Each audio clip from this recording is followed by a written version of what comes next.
planes y oraciones. Es el tema, el título del mensaje que tenemos en Romanos capítulo 15. Parte está en la lectura devocional porque abarca desde el verso 14 del sermón hasta el verso 33.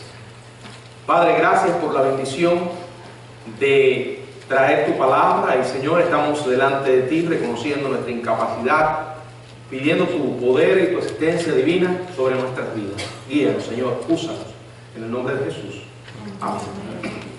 Bueno, el Señor siempre tuvo en mente que nosotros pudiésemos trabajar como equipo. De hecho, comunión significa eso, compañerismo, coinonía, que el cuerpo de Cristo obre como una unidad, donde cada uno, como miembro del cuerpo, tiene una función específica.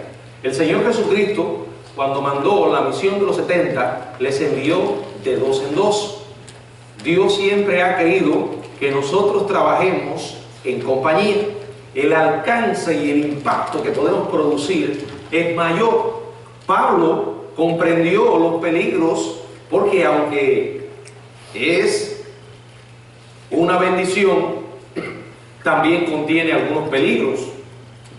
Es poderosa, pero también tiene sus debilidades. Y el apóstol Pablo comprendió los peligros y el poder de la colaboración. Por ejemplo, él y Bernabé lograron mucho juntos.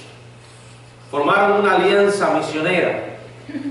Los dos eran hombres competentes, eran hombres confiables, pero llegó un punto en que tuvieron un desacuerdo. Y a partir de ese momento se manifestó la diferente visión que tenían del ministerio acerca de cómo debía llevarse a cabo. Ustedes recuerdan, todo giraba en torno a Bernabé, el sobrino de Bernabé, Juan Marcos. Él quería darle una oportunidad, otra oportunidad a este joven que en su primer viaje misionero les había abandonado. Cuando la travesía, el viaje se volvió más difícil, él recogió sus maletas y se fue.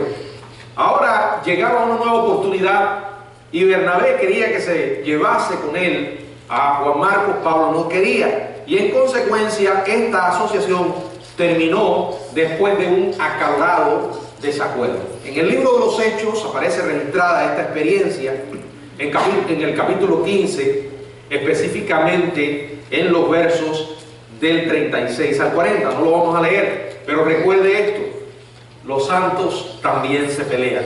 Hay desacuerdos, hay conflictos, hay puntos de vista diferentes. Sin embargo, estos hombres llegaron a reparar su amistad y al final se apoyaron el uno al otro, aunque decidieron mantenerse separados, cada uno con su visión, desarrollando su ministerio. Pablo no solo trabajó con Bernabé, también lo hizo con otros, con los que formó un equipo. Tenemos el caso de Silas, Timoteo, el mismo Tito, Lucas, y ya casi al final de su vida encontramos al apóstol llamando a Juan Marcos a que se le uniera. Esto es algo verdaderamente impactante, la humildad de este gran hombre de Dios, su gracia en darle una oportunidad a aquel que se había actuado de una manera negativa en un momento determinado, pero que Pablo fue testigo de que se arrepintió. Y entonces en 2 Timoteo capítulo 4 verso 11 pidió que se le uniera porque, dice él, escribió él, me es útil para el ministerio. Ahora, el trabajo pionero de Pablo demandaba asociación. Él no quiso comportarse jamás como un llanero solitario. Él sabía que necesitaba de otros para hacer la obra. Y con el trabajo en el mundo civilizado puesto en manos capaces, la oportunidad de llevar el evangelio hacia aquellos lugares donde nunca había sido proclamado era demasiado irresistible para el apóstol Pablo, y necesitaba de otros. Él comienza a trazar una ruta desde Jerusalén hasta la frontera romana de España, y para esto necesitaba la asociación confiable y hábil de la iglesia de Roma. En la Biblia, los misioneros trabajaban asociados a una iglesia. Ellos eran sostenidos económicamente, espiritualmente, a través de las oraciones por iglesias locales. Estas iglesias sostenían las obras mientras ellos descendían buscando las almas perdidas. Me gustaría que juntos meditemos en este pasaje donde se enseña varios principios de esta asociación del apóstol Pablo con la iglesia de Roma. Principios que son útiles para nosotros entender la necesidad de trabajar en colaboración con otros. En primer lugar, Pablo identifica las energías de sus hermanos creyentes en Roma y les recuerda su llamamiento. Él sabía que en ellos habían cualidades, virtudes, mejor aún, había testimonio del poder de Dios obrando en sus vidas. Dice la palabra en el verso 14 hasta el 16 de Romanos 15, pero estoy seguro de vosotros. Él sabía quién eran sus hermanos. Fíjense, le dice, estoy seguro de vosotros, hermanos míos, de que vosotros mismos estáis llenos de bondad, llenos de todo conocimiento, de tal manera que podéis amonestar los unos a los otros. Mas os he escrito, hermanos, en parte con atrevimiento, como para haceros recordar por la gracia que de Dios me es dada, para ser ministro de Jesucristo a los gentiles, ministrando el evangelio de Dios, para que los gentiles les sean ofrenda agradable, santificada por el Espíritu Santo. Bueno, a lo largo de la carta que les escribe, el apóstol ha estado escribiendo a ellos, pero en este punto, a partir del verso 14, comienza a escribir sobre ellos. Y quiero que observen porque él emplea 3 frases de elogio, en las cuales vemos que él reconoce la obra que Dios estaba haciendo en sus hermanos. Si una persona ha conocido a Jesucristo, el poder de Dios está en su vida y comienza a manifestar ese poder en esa obra milagrosa que Dios hace en la vida de toda persona que le conoce. Aquí vemos la primera expresión. Dice, ¿llenos de qué? Llenos de bondad. La palabra llenos significa, el término que se emplea aquí es llenos hasta derramarse. Y la palabra bondad describe pureza moral y ética. ¿Quién puede dudar que semejante realidad refleja la obra de Dios en una vida? Entendamos esto, en ninguno de nosotros hay bondad por nosotros mismos. No importa que el hombre se crea bueno, nacemos con una naturaleza depravada. La Biblia dice claramente que somos malos. Ahora, cuando Dios está en nuestra vida, Él comienza a llenar o a hacer una obra en la que es posible evidencias de bondad, porque es Dios quien trabaja en nosotros. Recuerden que estos romanos, a los que antes le había dicho acerca de su naturaleza depravada, y que siguen siendo individuos depravados en su vieja naturaleza como usted y yo, pero que ahora hemos recibido una nueva naturaleza a través de la regeneración, a través de la plenitud del Espíritu Santo, y que entonces podemos mostrar evidencias de actos de bondad. Él reconoce, ustedes están llenos de bondad, pero no solo llenos de bondad, dice además, ustedes están llenos de conocimiento. Nuevamente la palabra lleno, llenos hasta rebosar. Y aquí está hablando no de cualquier conocimiento, sino de un conocimiento íntimo, de un conocimiento profundo, O sea, ellos conocían la verdad, ellos estaban llenos de esa verdad, tal como escribió Pablo a los Colosenses. Quiero que observemos ahí lo que podemos leer. Filipenses, Colosenses, capítulo 2, verso 2 y verso 3. Dice la palabra, Colosenses 2, 2 y 3, para que sean consolados sus corazones, unidos en amor, hasta alcanzar todas las riquezas del pleno entendimiento, a fin de conocer el misterio de Dios, el Padre, y de Cristo, en quien están escondidos todos los tesoros de la sabiduría y del conocimiento. El principio de la sabiduría es el temor de Dios. Si una persona no conoce a Dios, no importa cuán sabio se cree, no es realmente sabio. La genuina sabiduría es aquella que viene como resultado de conocer a Dios y de tenerle morando en nuestra vida. Porque no hay otro ser en este mundo como Dios, de un conocimiento perfecto, absoluto. Y Él viene a nosotros en la persona del Espíritu Santo, el cual, dice la Biblia, que nos guiará ¿a dónde? A toda verdad. El mundo se cree sabio y lo que muestra es que son necios, porque una persona sabia no puede negar la realidad de Dios. Su evidencia está en todas partes. Los cristianos tenemos en nosotros la capacidad divina del conocimiento. Por eso Pablo les dice que ustedes están llenos de todo conocimiento, del verdadero conocimiento, del auténtico conocimiento. Están llenos de bondad, están llenos de conocimiento, tienen el auxilio divino en la persona del Espíritu, como dice Juan, escribiendo una de sus cartas: vosotros tenéis la unción. La unción es la presencia misma del Espíritu que nos capacita para entender su palabra, que nos guía a la verdad. Entonces, siendo llenos de bondad, gracias a la obra divina, estando llenos de conocimiento, gracias a la obra divina, entonces pueden hacer lo que Él le dice: podéis amonestaros unos a otros. Y aquí está la tercera frase de elogio de Pablo: podéis amonestaros los unos a los otros.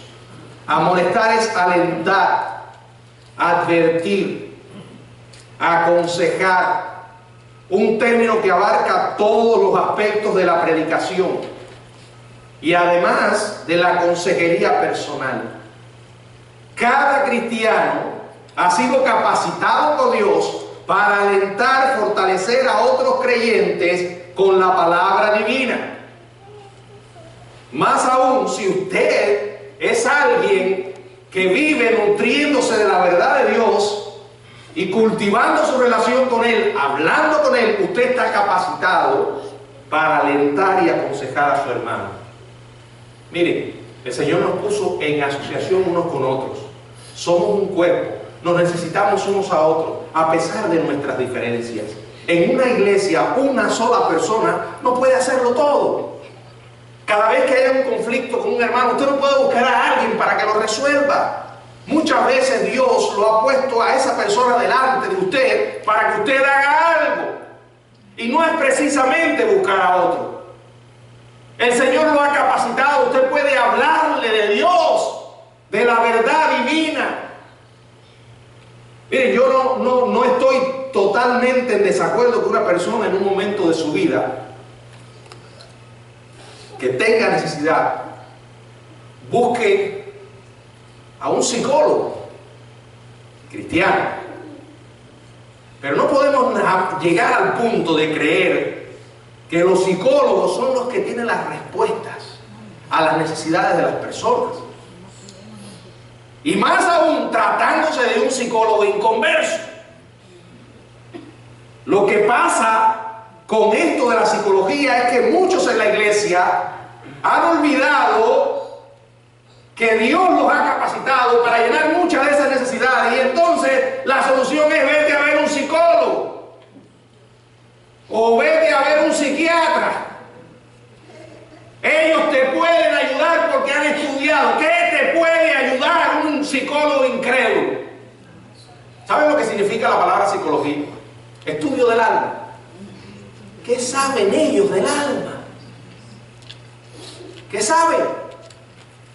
Nada. Se han metido en un campo que no les corresponde. Y por eso lo que hacen es remendar los problemas del hombre. Usted pone un remiendo, pone un trapo viejo en un vestido nuevo, como dice el Señor, y se hace peor la rotura. ¿Verdad? ¿Por qué evadimos los problemas? Si muchas de las necesidades de las personas, su raíz son espirituales. Y eso es lo primero que hay que tratar. La mayoría de los problemas que la gente hoy en día llama problemas psicológicos o emocionales son problemas espirituales, en lo que hay que tratar con el elemento principal que se llama pecado. Y el pecado no necesita una terapia. El pecado no se cura con medicamentos. El pecado necesita arrepentimiento. No, pero la persona tiene una adicción. Sí, pero ¿y es un enfermo? No, no empezó así. Es un pecado que se ha convertido ahora en una adicción. Bueno, pero empezó como un pecado y hay que empezarlo a tratar no como una enfermedad, sino como un pecado. Unos a otros podemos amonestarnos. El Señor veía las virtudes en esta iglesia. Luego le dice: mas os he escrito, hermanos, en parte con atrevimiento, para haceros recordar. Y él dice: no se trata de mí, sino de la gracia que me ha sido dada para ser ministro de Jesucristo a los gentiles, ministrando el Evangelio, para que los gentiles les sean ofrenda agradable, santificada por el Espíritu Santo. Él les dice: ustedes han sido capacitados por Dios, ustedes han crecido, pero no se pueden quedar ahí. Yo les estoy escribiendo por la gracia divina para que entiendan que la obra sigue y el alcance es más allá de ustedes mismos. Hay mucha necesidad, dice, para ser ministros de Jesucristo a los gentiles. ¿Ministrando qué? El Evangelio. He ahí la solución. He ahí el remedio a los problemas del hombre. Pablo esperaba unirse a ellos en la evangelización de Roma. Sin embargo, aquí al final de la carta lleva esas intenciones mucho más allá. La segunda cosa que hace es que confirma su propio llamado y comparte con ellos sus planes. Dice el verso 17, quiero que leamos ahí, vamos a leer algunos versículos hasta el 29. Tengo pues de qué gloriarme en Cristo Jesús en lo que se refiere, en lo que a Dios se refiere, porque no os salí a hablar sino de lo que Cristo ha hecho por medio de mí para la obediencia de los gentiles, con la palabra y con las obras, con potencia, señales y prodigios, en el poder del Espíritu de Dios, de manera que desde Jerusalén y por los alrededores hasta Ilírico, todo lo he llenado del Evangelio de Cristo. Y de esta manera me esforcé a predicar el Evangelio, no donde Cristo hubiese sido nombrado, para no edificar sobre fundamento ajeno, sino como está escrito: aquellos a quienes nunca les fue anunciado acerca de él verán, y los que nunca han oído de él entenderán. Por esta causa me he visto impedido muchas veces de ir a vosotros, pero ahora, no teniendo más campo en estas regiones, y deseando desde hace muchos años ir a vosotros, cuando vaya a España, iré a vosotros, porque espero veros al pasar y ser encaminado allá por vosotros, una vez que haya gozado con vosotros. Más ahora voy a Jerusalén para ministrar a los santos, porque Macedonia y Acaya tuvieron a bien hacer una ofrenda para los pobres que hay entre los santos que están en Jerusalén, pues les pareció bueno y son deudores a ellos, porque si los gentiles han sido hechos participantes de sus bienes espirituales, deben también ellos ministrarles de los materiales. Bueno, Pablo les presenta a ellos un plan. Él tenía una meta y comienza a describírsela como acabamos de leer. Él se presenta ante ellos como un instrumento de Dios. Fíjense cómo él dice: tengo pues de qué gloriarme en Cristo Jesús. Su vida era el resultado de la obra de Dios.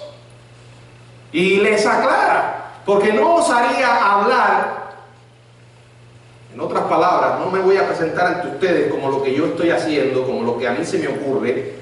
No les voy a compartir mis grandes planes desde una perspectiva humana. Dice él: voy a hablar de lo que Cristo ha hecho por medio de mí. O sea, él no era más que un instrumento. Y eso es algo que no podemos olvidar nunca, hermanos. Nosotros no pasamos de ser más que instrumentos. Él es el que hace la obra. Dice: para la obediencia de los gentiles, con la palabra, el evangelio, y con las obras. Las obras demostraban la realidad del evangelio. No era algo que él estaba produciendo en sí mismo. Lo dice en el verso 19. Las señales y prodigios son resultado ¿de qué? Del Espíritu de Dios. Dios nos capacita. Aunque sintamos miedo en un momento determinado de hablarle a alguien, porque no sabemos qué vamos a decir, ni lo que la persona va, o cómo la persona va a responder, no estamos solos en la obra. Si somos cristianos, tenemos el poder del Espíritu. Dice Pablo: de manera que desde Jerusalén y por los alrededores hasta Ilírico, todo lo he llenado del Evangelio de Cristo. O sea, donde veía una oportunidad, allí le hablaba de la realidad de Dios a todas esas personas que estaban en la oscuridad. Con una meta, una regla. Me esforcé a predicar el Evangelio, no donde Cristo ya hubiese sido nombrado. No le gustaba a Pablo edificar sobre fundamento ajeno. O sea, no era un pescador en pecera. Él iba al mar. No quería edificar sobre el fundamento de otros. Él no se robaba los peces de otros pescadores. Él lo que hacía era buscar las almas perdidas, los lugares que eran vírgenes, podríamos decir, al Evangelio, donde entonces a quienes nunca le fue anunciado acerca de él verían, y los que nunca habían oído de él entonces entenderían. Dios tiene un pueblo que va a salvar. El instrumento somos nosotros. Dios lleva su obra adelante. Ahora, es innegable que esto es una batalla, porque nosotros estamos tratando de obedecer, y el diablo muchas veces intentando impedir, creando obstáculos. No sabemos realmente dónde podemos encontrar una barrera, ¿verdad? Pablo había sido impedido muchas veces. Podría tratarse indudablemente la mano de Dios estaba en el asunto, porque el mismo Satanás no puede hacer algo si Dios no se lo permite. Pero él entendía que ya los campos en las regiones escaseaban. Su palabra, o sea, la palabra de Dios había sido expuesta, y por eso quería ir a ellos. Se lo dice allí en los versos del 22 al 25. Por esta causa me he visto impedido muchas veces de ir a vosotros, pero ahora, no teniendo más campo en estas regiones y deseando desde hace muchos años ir a vosotros, cuando vaya a España iré a vosotros, porque espero veros al pasar y ser encaminado allá por vosotros, una vez que haya gozado con vosotros. Mas ahora voy a Jerusalén para ministrar a los santos. Tenía una meta. En el pasado su ministerio lo mantuvo ocupado con una labor necesaria, pero ahora había nuevos planes hacia el oeste, en Roma, mucho más allá. Y habiéndole asegurado a ellos lo valioso de tenerles como asociados, y habiéndose presentado como alguien confiable para representarlos en el Evangelio, Pablo como que les propone una obra juntos. Planeaba continuar su misión actual, entregar una colecta de ayuda de emergencia para la iglesia de Jerusalén y luego partir a España. Dice el verso 26, porque Macedonia y Acaya tuvieron a bien hacer una ofrenda para los pobres que hay entre los santos que están en Jerusalén, pues les pareció bueno y son deudores a ellos, porque si los gentiles han sido hechos participantes de sus bienes, deben también ellos ministrar de sus bienes espirituales, deben también ellos ministrarles de los materiales. Así que cuando haya concluido esto y les haya entregado este fruto, pasaré a vosotros rumbo a España, y sé que cuando vaya a vosotros llegaré con abundancia de bendición del Evangelio de Jesucristo. Pablo pone aquí el ejemplo, utiliza el ejemplo generoso de las iglesias en Macedonia y Acaya, la actual Grecia, para despertar en sus hermanos de Roma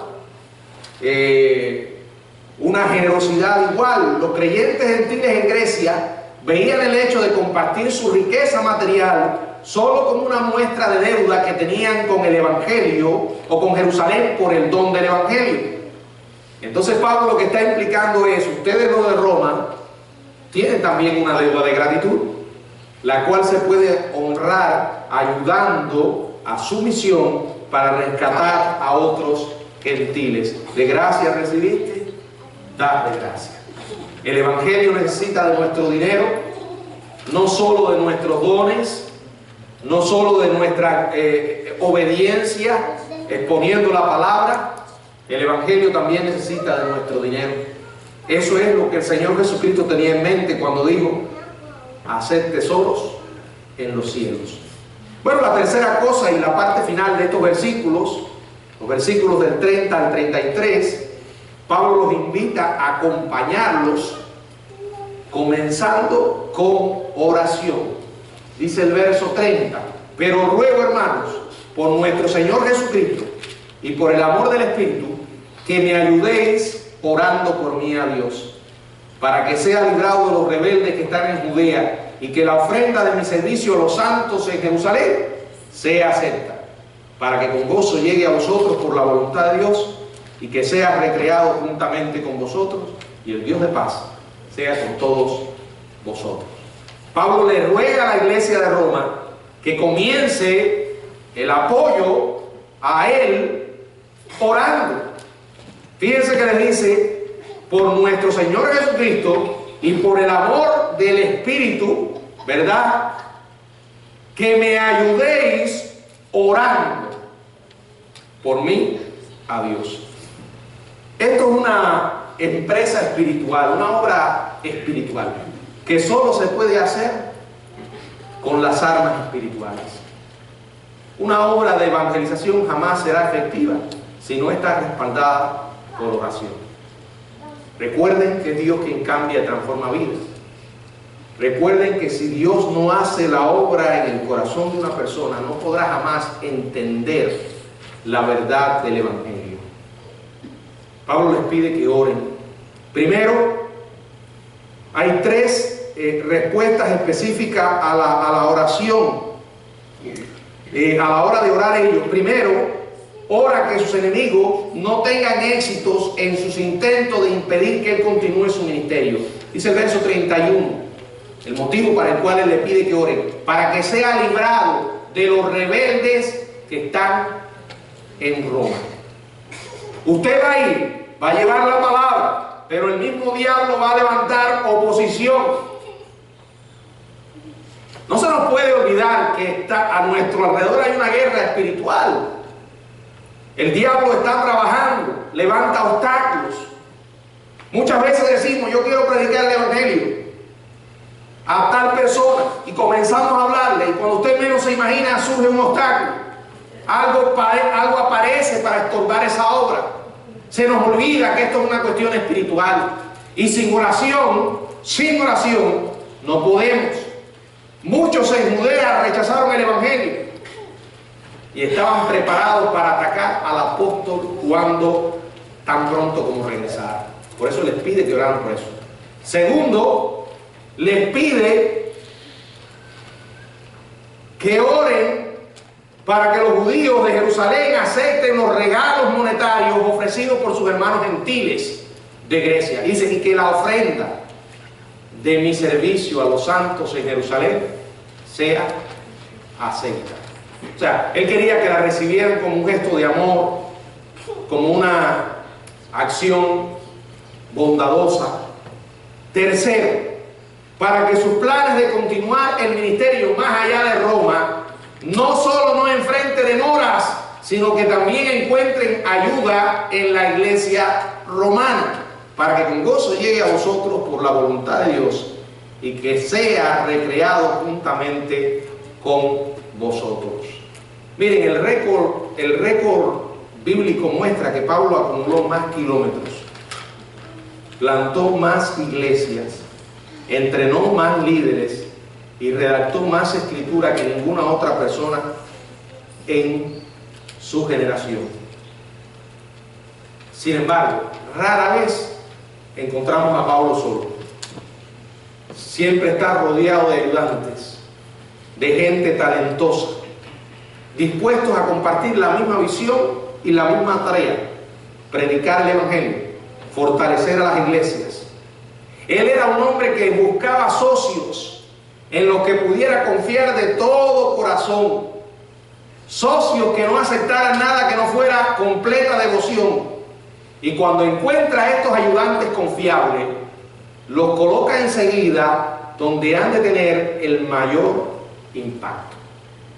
Nosotros debemos hacer lo mismo. Nos debe unir la misma motivación. Entender que el mundo en el cual vivimos está destinado a la destrucción. Que cada persona que se va de este mundo sin Jesucristo va al infierno. Que no hay oportunidad aparte del Señor Jesucristo. No hay otro camino, no hay otra verdad, no hay otra manera de alcanzar vida eterna. El mensaje se nos ha entregado.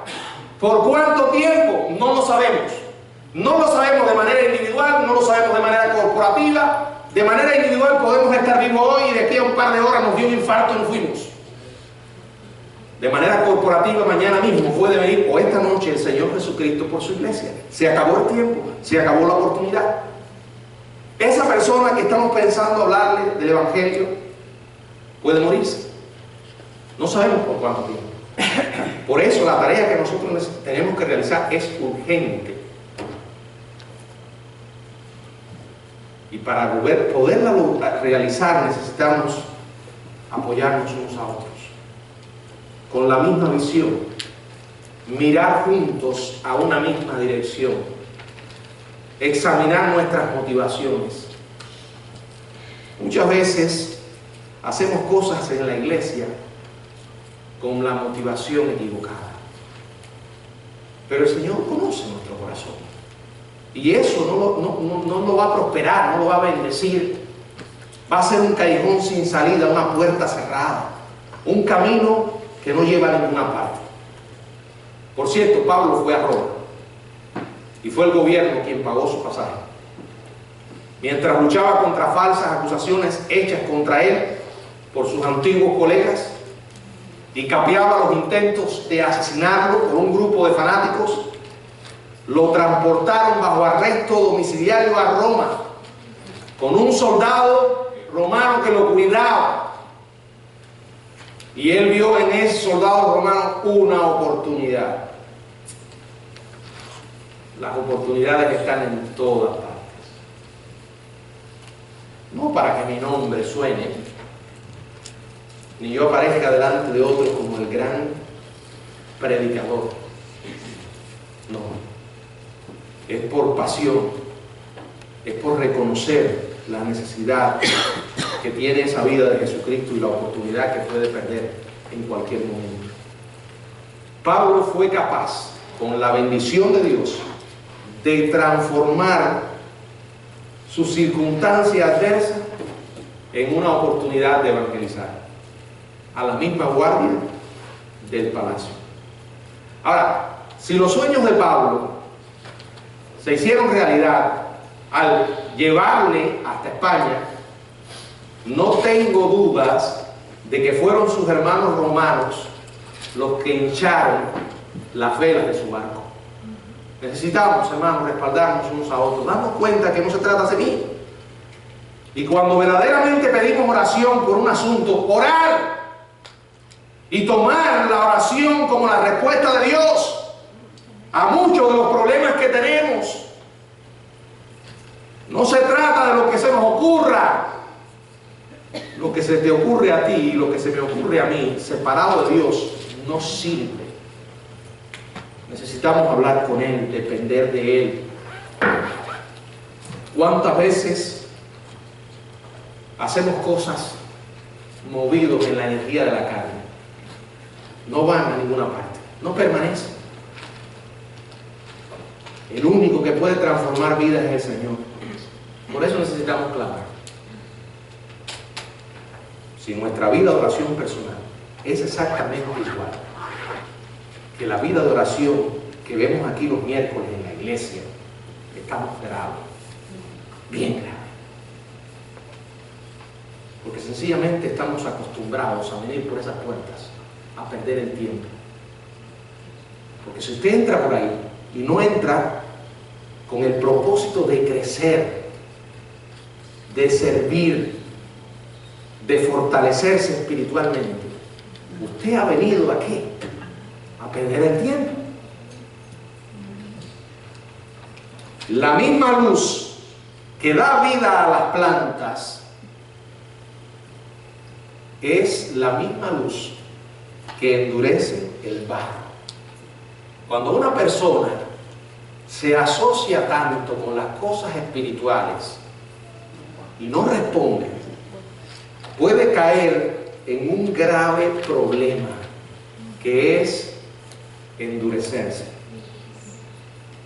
Yo creo que los cristianos tenemos que pedirle al Señor cada día que renueve nuestro sentido de temor hacia Él, que jamás lleguemos a tomar las cosas santas a la ligera, que no perdamos ese fervor, porque mire, cuando llegamos a ese punto que nos acostumbramos tanto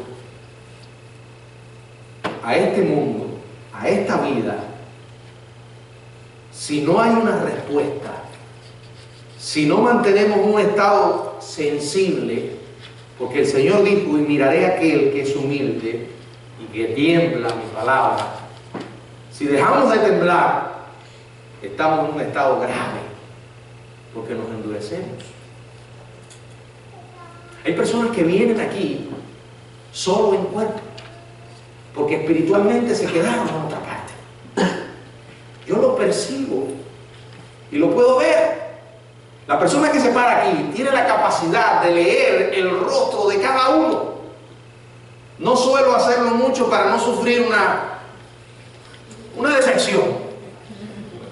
Porque comienzas a mirar y ver a aquel que está durmiendo y miras al otro que está dormido y a aquel que está en las nubes y te puedes descontrolar y decir, no, mira, yo miro generalmente atrás, no me gusta mirar, pero a veces uno mira y ahí se da cuenta, aquel es un zombie. Sí, está físicamente aquí, pero su espíritu se fue para otra parte. Se fue. ¿Para qué vino? Bueno, me levantaron para ir a la iglesia y estoy acostumbrado a venir. He conversado con muchas personas acerca del Evangelio y les he preguntado, ¿eres cristiano? Y a veces me dicen, sí. Yo le pregunto, ¿y por qué eres cristiano? Bueno, yo soy cristiano porque esta fue la religión que me enseñaron. Ya cuando me usa la palabra religión, ya. Esta es la iglesia donde desde chiquito me trajeron a la iglesia. Siempre hago la segunda pregunta, si tú te mueres hoy, ¿a dónde crees que vas según tú conoces? Alguien me respondía hace poco, no tengo ni idea. No tengo ni idea. No estoy seguro. ¿Qué te está diciendo esa persona? Le dije a alguien, mira, lo que pasa contigo es que tienes a Dios en la mente, pero no en el corazón. ¿Sabes que de la mente al corazón hay 46 centímetros de distancia? Y tu problema es que tienes que dejar que eso que tienes en la mente descienda a esos 46 centímetros. El gran problema de la iglesia hoy es que muchos creyentes están así. ¿Y saben cómo se llaman esos 46 centímetros de la cabeza al corazón? Se los voy a decir en una palabra: avivamiento. O en algunos casos, bueno, avivamiento, porque el avivamiento puede incluir del despertar de un cristiano dormido hasta la conversión de alguien que se creía cristiano, pero que no lo era. Muchas veces usamos la palabra avivamiento para hablar de una obra que Dios tiene que hacer en la iglesia. Hermanitos, oren para que en la iglesia, el camino, haya un avivamiento. Yo siempre que oigo esto, me gusta decirle a la persona: ¿tú entiendes lo que es la iglesia? La iglesia está compuesta por individuos, por personas individuales, y para que en una iglesia realmente ocurra un despertar, cada uno de nosotros tiene que despertar. A veces nos dejamos llevar por las cosas que se ven. De alguna manera hay sentimientos de culpa que nos tienen atrapados. Yo no estoy haciendo lo que debo hacer. Se te olvidó que esto es por gracia. No se trata de lo que tú hagas para agradar a Dios. Mire, el Señor jamás nos mandó a otra cosa, en Juan, cuando habla de la vid y los pámpanos, que a permanecer. El secreto de la vida cristiana es la permanencia. No nos mandó a dar fruto. Él dijo: permanezcan. Y cuando tú permaneces, automáticamente vas a dar fruto. Pero lo que sucede en la iglesia es que a veces hay creyentes con mucha información en la cabeza, ocupados en la maquinaria, queriendo dar fruto, pero no se ocupan de permanecer. Entonces lo que están haciendo es algo que creen que va a calmar sus sentimientos de culpa. Estoy haciendo algo para la obra, los demás no están haciendo nada. Mira, si eso es el resultado de que tú estás buscando de Dios de manera individual, de que estás cultivando tu relación con Dios y Él te está encendiendo con su espíritu, entonces eso es un fruto auténtico. Pero si es el resultado de una mala comprensión, que has llegado a pensar que por lo que hagas te vas a ganar el favor de Dios, es un error. Usted no debe predicarle a las personas con otra motivación que no sea el amor por esa gente que se pierde. No hay otra razón. ¿Y quién pone ese amor? Es el Señor. Pablo no solo recibió información, no solo le llegó a la cabeza, sino que descendió esos 46 centímetros. Que el Señor nos ayude para que cada uno de nosotros podamos experimentar el mismo despertar. Señor, si en algún lugar de la cabeza al corazón se quedó trabada la realidad gloriosa del Evangelio, el mensaje, limpia, Señor, ese conducto, que toda mi vida sea resultado de tu obra gloriosa. Que el Señor nos bendiga. Amén.